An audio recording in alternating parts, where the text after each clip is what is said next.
Hi, we're here backstage with Franciscus, right? Yes. You're doing the Master of FIA, yes. And you were selected to participate in the Sacha Golden Heal Award. All of Generation 11 made a shoe for the Golden Heal Award.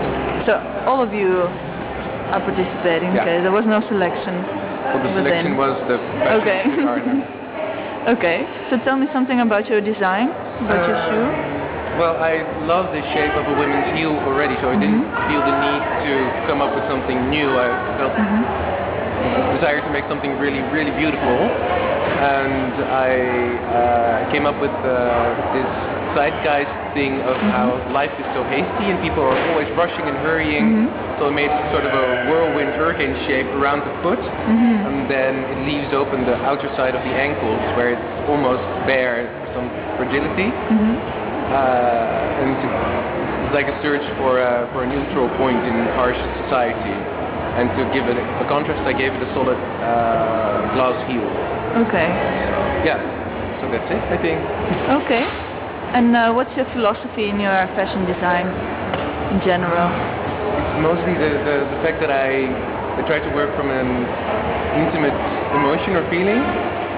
And once I am conscious about that, I realize that it's not only my story, but it's the story of many people. We all feel the same things, I think. So that makes it more a bigger thing than just me telling a personal story, but it's something people can relate to. So it's making personal stuff public of yourself in a translated way. Okay. That's cool. Thank you very much. Okay, you're welcome. Hi. Another master from FIA. Yeah. Can you introduce yourself, please? My name is Sacha. I'm 22 years old, and I'm originally from Zutphen. And before this study, I did my bachelor in Arnhem as well. So this is my 6th year of the Arnhem Academy. Quite long, but it's good. And what was your inspiration for your shoe, and how did you work on it? My inspiration was the Stendhal syndrome, and I thought that was a really, really nice concept because the Stendhal syndrome is not a very known syndrome, but it's something that occurs to people who see an overload of art, and especially with Renaissance art, because apparently in your mind, images of symbolism is connected to emotion. So when people see a lot of symbolism, like in Renaissance art, they get an overload of emotion. Sometimes they can't handle that, and they get like totally apathic. There's this one case of a guy who couldn't talk for like a few months. So I thought that was so fascinating because it's such a twisted idea that something so beautiful as, like, for example, Renaissance art that's really aesthetical, like introduces this weird state of mind where people get like totally crazy. So I thought that was really nice. And what I did is I looked a lot at like the twisting and turning of sculptures they do, like all the facades, and it's kind of Ewing steel, but it's a little bit different.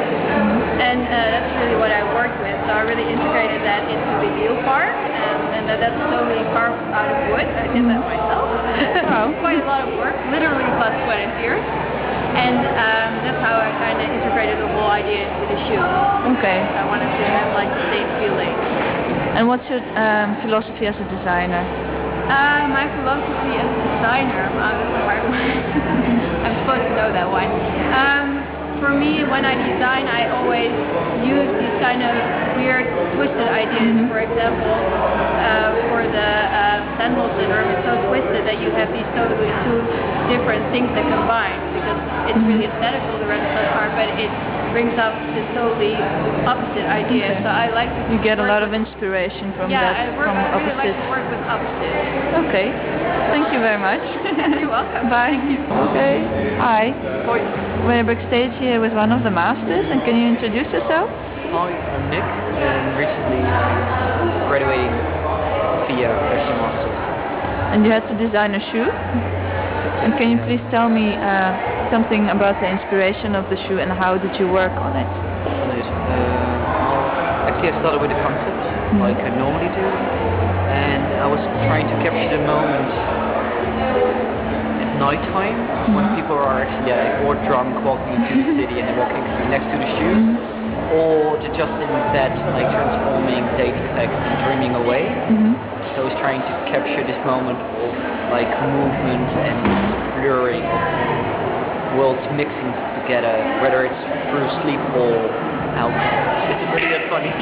Okay, no, I was trying to catch your hands because you can talk with your hands too, but I don't get your hands on the video. And what's your philosophy as a designer in general? I try to offer like people a certain type of escape, still as daily references, like escape a dream, getting out of reality and trying to create a new world which is better, more idealistic, Okay. real. And how do you start working on something? I normally get inspired just by daily references, walking across the market, whatever keeps us busy, or how I feel emotion. Okay. Well, thank you very much. Bye. Hello? Can you introduce yourself, please? Yes, my name is Ode Boutma. I'm 24 years old and I'm living in Amsterdam, and I do the master course FIA. You just finished, right?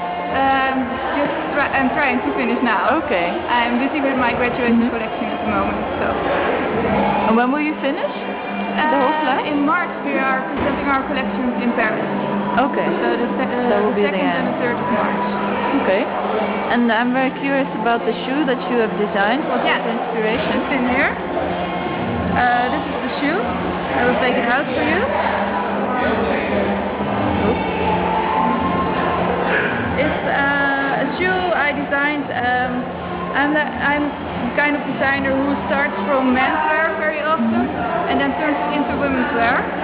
And the most important thing by designing this shoe is that I felt it had to be like awkward, beautiful, and my inspiration was Anthony Haggerty of Anthony and the Johnsons. I went to his concert in June, I thought, in Carré. It was really, really beautiful, really pure, really Anthony, like a little bit awkward, but so intense and pure and beautiful. And that's what I tried to accomplish in this shoe. Can I see the heel? Yeah, of course. What was the idea for the heel? Quite It's odd going to be shape. a little bit awkward, of course, and I want to do something different with it, but it feels like a little bit animal-like, Okay. so that gets the awkward feeling, but it's still very elegant in my opinion. Yes. So, yeah, that was the thing. And what's your philosophy as a designer? I'm a designer who starts from, I'm really tailorist, sculptured, but it has to be really feminine. It has to be like a second skin on your body. It needs to be nicely finished, and you need to want to feel it. You want to touch it. That's my goal. That people want to have it and want to touch it. Okay. That's the thing. Okay, thank you very much. We're here with another master, Jiska van Rossum. I already introduced you. And can you please tell me the inspiration for your shoe? In my designs I'm always working with masculine and feminine elements, and I started with, I wanted to have a shoe with a heel, and that's why I started to design on the Chelsea boots, and so I came to this heel. And you just mentioned that they were the only boots that you thought were wearable for men? Yeah, that was appropriate to wear heels because it's kind of a hard issue, and it's comfortable and it's edgy, so that's why I started with that. Okay. And what's your philosophy as a designer? It's kind of the same. I like to see men more adorned and more showing themselves and showing that they feel pretty, and that's how I design. So I try to play with the body. Okay. With men. And how do you start your working on your work on your collection on your shoes? I started collecting a lot of images and pieces of clothing, and then I just photograph them and combine them, and then I try to find new images. So I'm a lot of the times starting from already existing clothing, Okay. and then I design with that. Okay, thank you very much.